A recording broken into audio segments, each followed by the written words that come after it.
નમસ્કાર, સત્યમેવ જયતે લાઈવ ન્યૂઝમાં આપનું સ્વાગત છે। વડોદરામાં અષાઢી બીજના પાવન અવસરે 16 જુલાઈએ ઇસ્કોન દ્વારા 45મી વાર્ષિક શ્રી જગન્નાથ રથયાત્રાનું ભવ્ય આયોજન કરવામાં આવ્યું છે।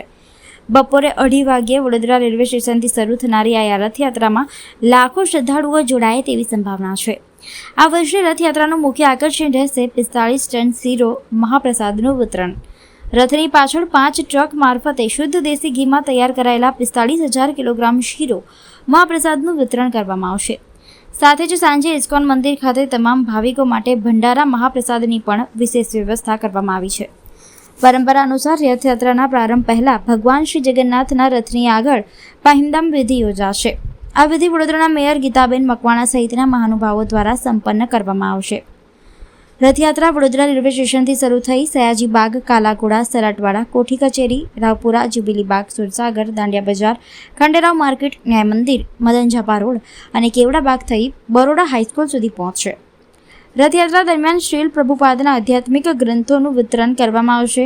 સાથે જ પર્યાવરણ જાગૃતિના સંદેશ સાથે છોડના રોપાઓ પણ ભાવિકોને આપવામાં આવશે। ઇસ્કોન વડોદરાએ શહેરના તમામ નાગરિકો અને ભાવિકોને મોટી સંખ્યામાં રથયાત્રામાં જોડાઈ ભગવાન શ્રી જગન્નાથના દર્શન અને મહાપ્રસાદનો લાભ લેવા હાર્દિક આમંત્રણ પાઠવ્યું છે। ધર્મનગરી અને ઉત્સવપ્રિય નગરી આ વખતે 45મી રથયાત્રા ઇસ્કોન મંદિરના જે પ્રભુદાસ નિત્યાનંદજી કૌશિકજીના માર્ગદર્શનમાં થવા જઈ રહી છે। 16મી તારીખે બપોરે 2:30 વાગે વડોદરા રેલવે સ્ટેશનથી આ રથયાત્રાનું ગીતાબેન મકવાણા જેઓ આપણા વડોદરા મહાનગરપાલિકાના મેયરશ્રી છે એમની પહેંદ વિધિ દ્વારા શરૂઆત કરવામાં આવશે। ત્યારબાદ જેનો પરંપરાગત રૂટ છે એ રૂટ ઉપર આખી રથયાત્રા આવવાની છે। ભગવાન જગન્નાથજી જ્યારે નગરચર્યા ઉપર આપણા સ્થાન પર પધારવાના છે ત્યારે સૌ ભાવિક ભક્તોને વિનંતી છે કે આપણે શાંતિથી અને સૌહાર્દપૂર્ણ વાતાવરણમાં ભગવાનના દર્શન કરીએ, ભગવાનના દર્શનનો લાભ લઈએ। પ્રસાદની પણ વ્યવસ્થા ઇસ્કોન મંદિર તરફથી રાખવામાં આવી છે। 45,000 દેશી ઘીમાંથી બનેલો શીરો પ્રસાદમાં રહેવાનો છે।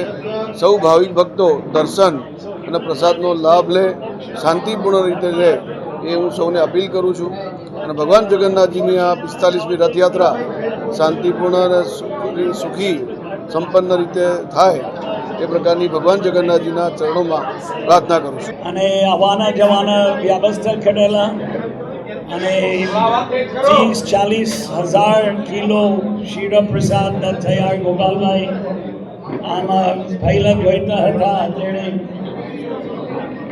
ખડે છે કે નહીં મને ખબર નથી, એમને ઉંમર વધારે થઈ ગઈ પણ 30-40,000 ટન 45,000 કિલો શીરો પ્રસાદ મંદિરની પાછળ જેડે તૈયારી ચાલુ થઈ ગયો બનાવવા માટે ચાલુ થઈ ગયો અને મંદિરની અંદર 5 વાગે પછી રથયાત્રાના દિવસે ભંડારા પણ થશે તો આના વ્યવસ્થા પણ થઈ ગયો। 10-20,000 લોકો આવીને જમવાનું પ્રસાદમાં જમણ થશે। દર વર્ષ જેવી બધી વ્યવસ્થા થઈ ગઈ। આ ઘણા સ્વયંસેવક ચિરાગભાઈ પણ છે,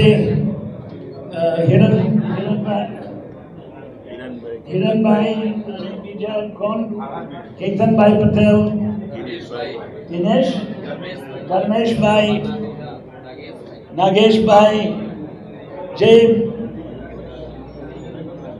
સમય અર્પણ કરવા માટે તૈયાર છે બધા લાગી ગયા અને અમારો પૂર્ણ વિશ્વાસ છે કે દર વર્ષ જેવી પાકી વ્યવસ્થા થશે જ।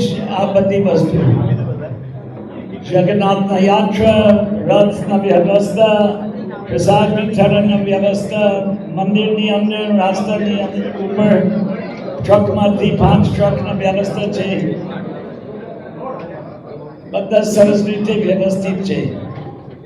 અને પોલીસ કર્મી કેટલી દિવસ પહેલા મીટિંગ હતા પોલીસના ગોષ્ઠી અહીંયા એક અઠવાડિયા પહેલા બધી પોલીસ અધિકારી કમિશનર